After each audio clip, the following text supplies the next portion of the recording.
আমরা মাছে ভাতে বাঙালি।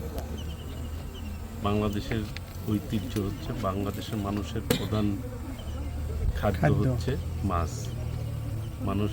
বাংলাদেশের মানুষ মাছকেই সবচেয়ে প্রাধান্য দেয়। সেই জন্য এই মাছ, দেশীয় জাতের মাছ, সেইগুলিকে টিকে রাখার জন্য, এর উৎপাদন বাড়ানোর জন্য মৎস্য মন্ত্রণালয়ের অধীনে মৎস্য অধিদপ্তর রয়েছে আমাদের।